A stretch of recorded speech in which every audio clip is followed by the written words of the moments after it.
U.S. reports 1,264 coronavirus deaths in over 24 hours. Meanwhile, in China, where the pandemic broke out, not a single new coronavirus death was reported. We're talking about the same Communist Party that told us back on June 4th, 1989, that no one died in Tiananmen Square, when we later found out that about 10,000 people were sacrificed.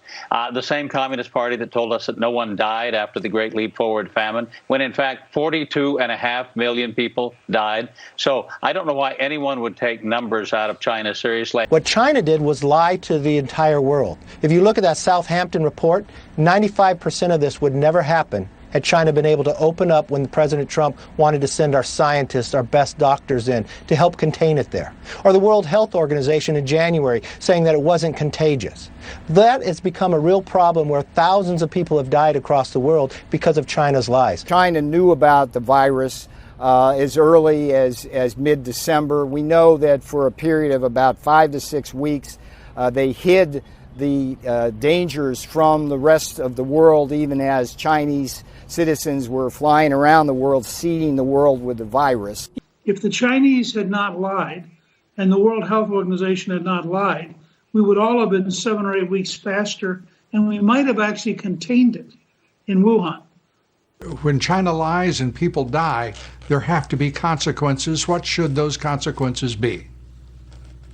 Well, there's one set of consequences already being put together. There's more than 50 pieces of legislation, Lou, that call for punishing China in various ways. Criminal negligence of the leadership of the government of China, which knew about this for months, which knew how serious it was, which arrested the doctor who discovered it and revealed it because he had the temerity to tell the truth. We know that on January 1st, they forced 8 doctors to recant their testimony that the virus was spreading, made them reject it and sign a statement saying it was not true.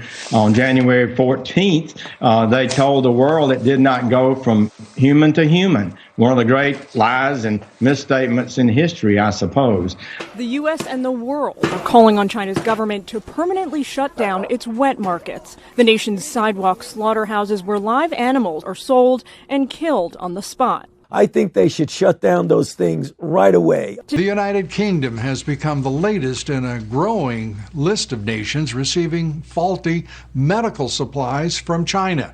The UK, joining those nations, it bought 17.5 million antibody test kits for the Wuhan virus.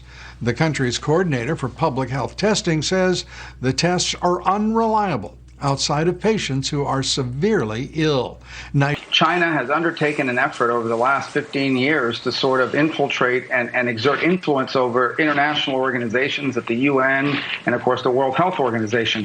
And what you saw early on in this pandemic is they went to China and came out saying that China's doing a great job, that everything they're saying is true, and then condemning not just the U.S., but also condemning any country that considered bans on travel from or to China. Why was the health wing of the United Nations spewing what ended up being nonstop Chinese propaganda in what were the critical early months of COVID-19? The WHO's Director General, quote, turned a blind eye to what happened in Wuhan province and the rest of China after meeting with President Xi in January.